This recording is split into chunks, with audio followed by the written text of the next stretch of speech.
Assalamualaikum warahmatullahi wabarakatuh. Nah, anak-anak ibu kelas 4B, hari ini kita akan belajar materi pembulatan hasil pengukuran. Adapun pokok bahasan yang akan kita pelajari pada materi pembulatan hasil pengukuran yaitu 1. Mengenal alat ukur panjang, 2. Mengukur panjang benda.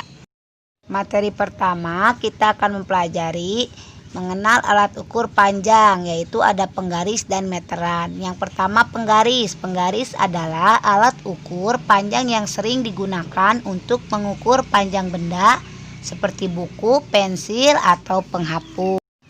Alat ukur yang kedua untuk mengukur panjang adalah meteran. Meteran dibagi menjadi 2 jenis, ada meteran gulung, biasanya digunakan oleh tukang kayu atau tukang bangunan untuk mengukur panjang kayu, tinggi pintu, dan panjang jendela. Meteran gulung dapat pula digunakan untuk mengukur benda yang cukup panjang. Adapun contoh yang dapat diukur dengan meteran gulung yaitu panjang ruangan kelas, panjang halaman rumah, atau panjang lapangan sekolah. Yang kedua adalah meteran pita. Meteran pita biasanya digunakan oleh penjahit untuk mengukur panjang lengan, lingkar pinggang, dan lingkar dada.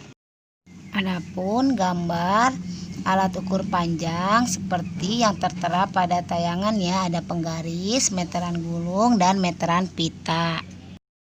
Selain tadi ada gambar alat ukur panjang, di sini pun ada satuan panjang yang biasa digunakan dalam pengukuran adalah milimeter, sentimeter, dan meter. Milimeter, sentimeter, dan meter adalah satuan panjang baku. Satuan baku yaitu satuan yang apabila digunakan oleh siapapun ketika mengukur akan menghasilkan hasil yang sama pengukurannya. Contoh, kalau kalian mengukur meja 1 meter menggunakan satuan meter, maka hasilnya pun akan sama 1 meter.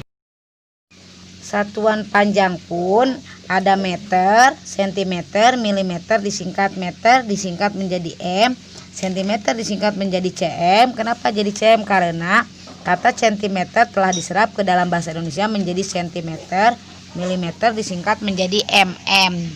Itulah satuan baku pada panjang.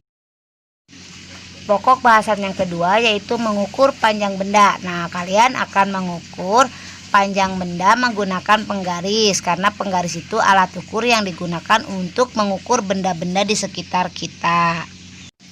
Pernahkah kalian mengukur panjang pensilmu dengan penggaris? Bagaimana caranya? Nah, caranya akan Ibu jelaskan pada tayangan berikut ini. Berikut ini adalah contoh penggaris yang biasa digunakan untuk mengukur panjang suatu benda. Ketika kamu akan mengukur panjang suatu benda menggunakan penggaris atau meteran, kamu harus pastikan salah satu ujung benda tersebut harus sejajar dengan angka 0 atau dimulai dari angka 0. Perhatikan pengukuran berikut. Di situ ada penggaris, kemudian ada pensil. Pada pengukuran pensil yang ada pada tayangan tadi, kalian letakkan salah satu ujung pensil sejajar dengan angka 0 pada penggaris.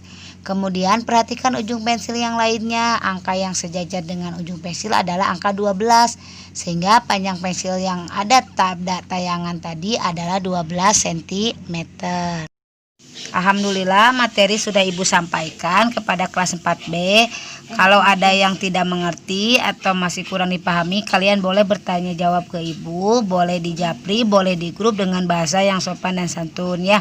Nah, sekarang kalian kerjakan tugas yang Ibu berikan, boleh dibantu dan dibimbing orang tuanya di rumah ya. Nah, pasangkan gambar alat ukur dengan kegunaannya. Kalian pasangkan ya, baca lagi, kemudian dipasangkan.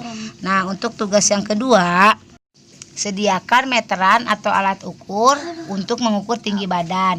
Ukurlah tinggi badan anggota keluargamu ya. Kemudian tuliskan pada tabel berapa hasilnya. Nah, jika hasilnya ada koma, maka kalian bulatkan ke satuan terdekat atau ke puluhan terdekat. Waktu di semester 1 pernah Ibu jelaskan ya, kelas 4B pernah mempelajari untuk membulatkan kesatuan terdekat. Nah, kemudian jawab pertanyaannya. Tinggi badan dari yang paling kecil sampai paling besar diurutkan. Kemudian siapa yang paling rendah dan siapa yang paling tinggi. Nah, boleh dibantu dan dibimbing oleh orang tuanya ya. Di rumah selamat mengerjakan. Kemudian tugas, soal dan jawabannya ditulis di buku tugas kalian. Kemudian difotokan hasilnya, japri ke ibu. Dan waktu pengerjaannya sampai jam 1 ya. Nah, kalau ada yang telat boleh mengirimkan tugasnya sampai jam 3. Kalau sudah selesai kalian berdoa setelah belajar ya. Wassalamualaikum warahmatullahi wabarakatuh.